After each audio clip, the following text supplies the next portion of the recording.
Okay, pretty much have the outer frame for the most part welded to where it's not going to really go anywhere. So we're going to go ahead and move on to putting the center supports in, and then we'll cut the braces for there. 9 inches, 9 inches, and we'll go 9 1/4. How close is this to the other? Pretty close. Pretty close.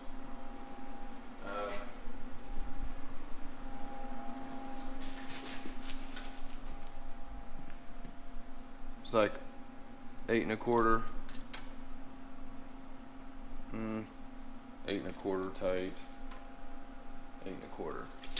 So, but we also did extend the length a little bit because we're not having that sharp of a ramp, or the ramp's gonna be sharper, so it's shorter.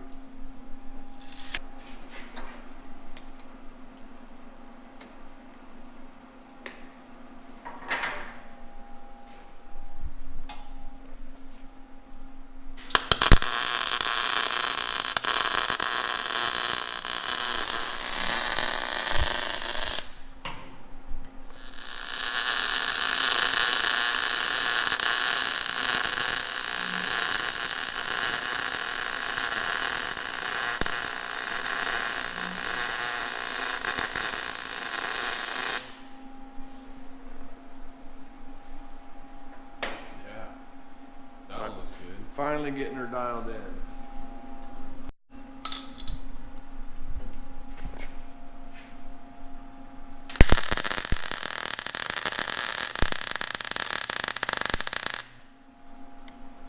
All right, where we're at right now is doing another fitting. Got the gate set up here. We've got 2 braces installed. We installed those on the table. And we're finding a level area to re-weld the tabs for the chain. Then we're gonna see about welding these back on. But we need the chain installed first, so we'll go from there.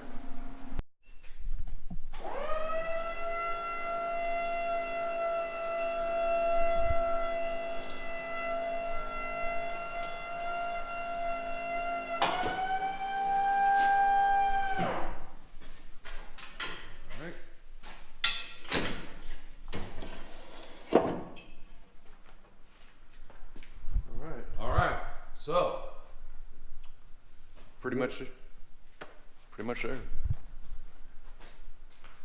Today we got these welded back on and cut off the old one. Yeah, got these cut. The chain tabs cut off the old one and welded back on. Got the basic frame welded together. And that's a good stopping point for today. We are now at the point where we're going to be putting braces, these 2 braces, on the gate.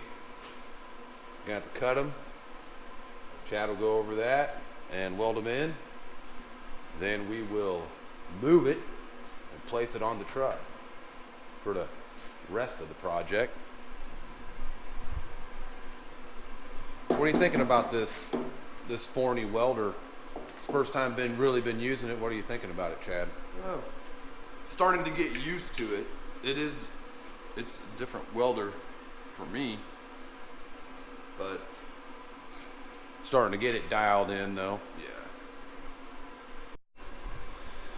Okay, we got to mark these 2 beams here at 9, 9 1/4, and 9, and get those cut so they slide down in between. And Chad's going to look for a couple pieces of metal back in our stash to put here. Yeah, support the spring. And we still have this to contend with too. There has to be a support back here. We have some left over from the original gate. We might try and clean up and use those. We'll just see what's going to be easier. Let's go back and take a look in the warehouse section of the shop at the excess metal stockpile that Chad's going through right now.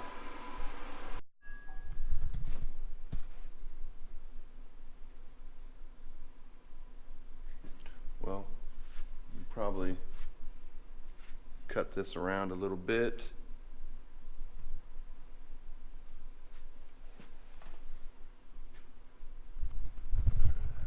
It's the dungeon, the warehouse, cold and dimly lit.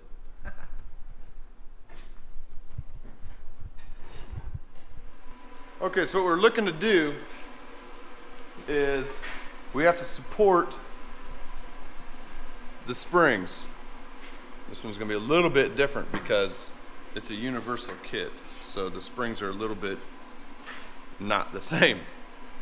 But on this side down here, we can drill a hole through this to support the shaft, and it will also have the backer for the spring. So that's one item solved. On the other gate, it was plate steel. So the spring just went against the plate steel. That's not the case with this one. We're using expanded metal, so we need to have a brace in here for the spring. This should do it. We can do the same thing. We just drill. This one over here is just gonna have to have another brace here. But whereas we can kill two birds with one stone on this spring. That one not so much.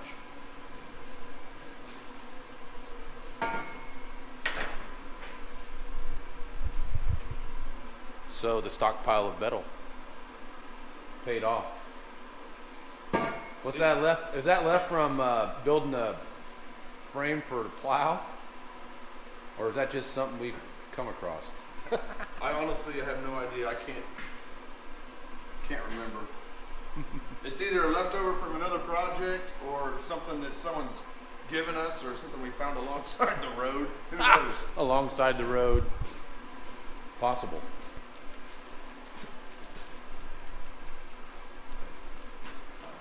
Found the paint mark. Yeah. Under a bunch of other crap in the toolbox. Imagine that. So we'll try this way.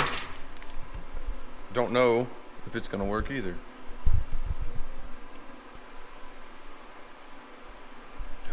Wow, all right.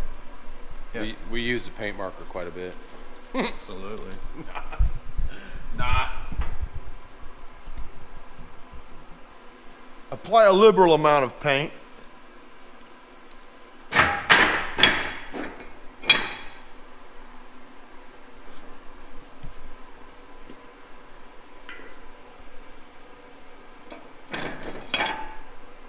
Well,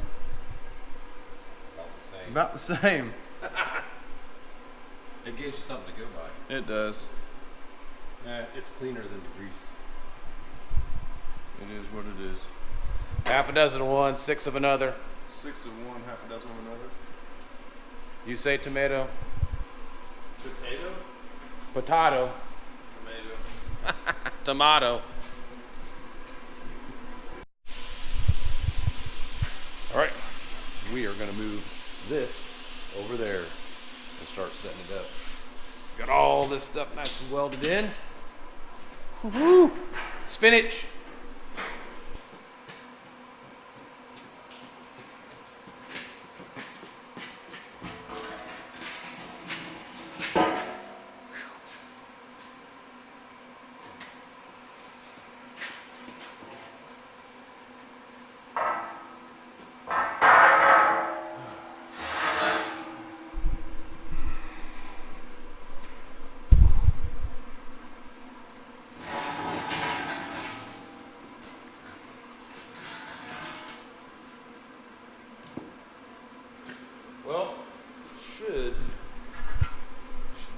shims.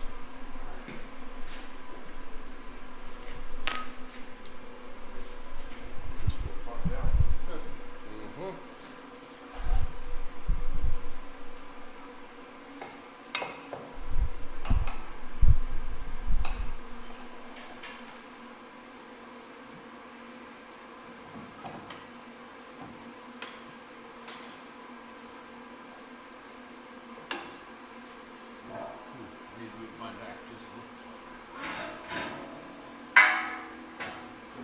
Let me get this one put in. Okay. And we shove it over.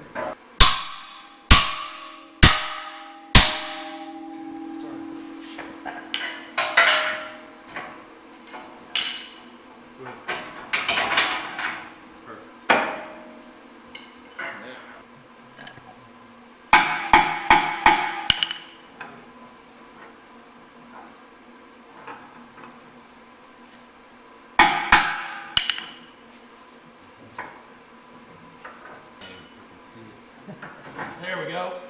There we go.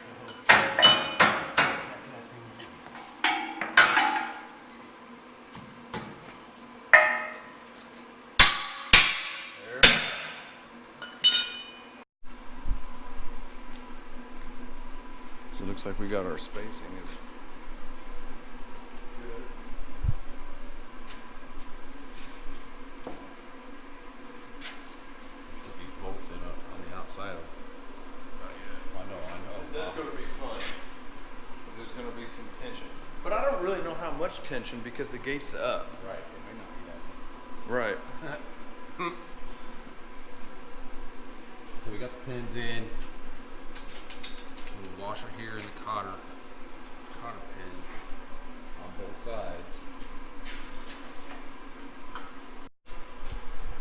All right, Chad's gonna tack weld these brackets in. Just tack them in. Tack weld this in, then we're gonna disassemble it again so we can get full good welds.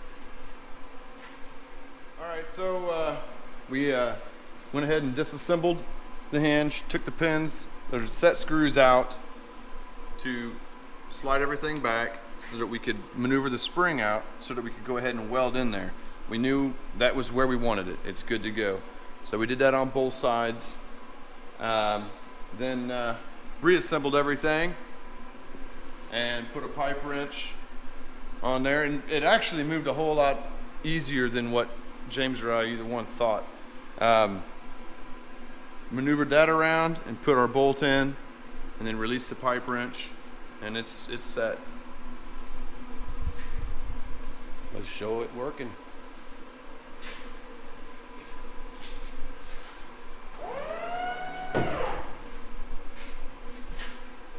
It's got tension. Yeah.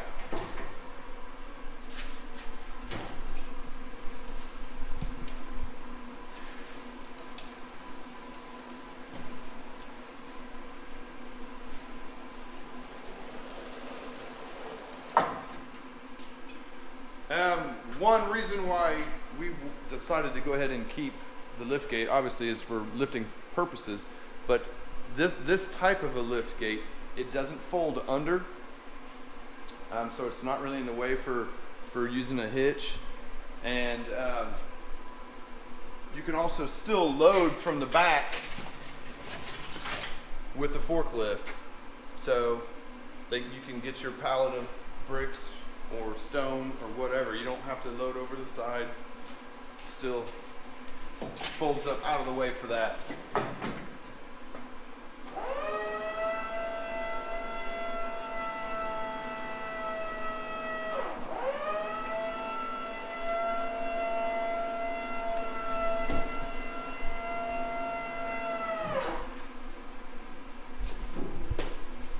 Now with the new springs. Yeah, it's like, and the springs, I mean, it almost locks into place. I mean, it's a huge difference. We used to have to struggle to close this gate because it was just shot. Huge difference.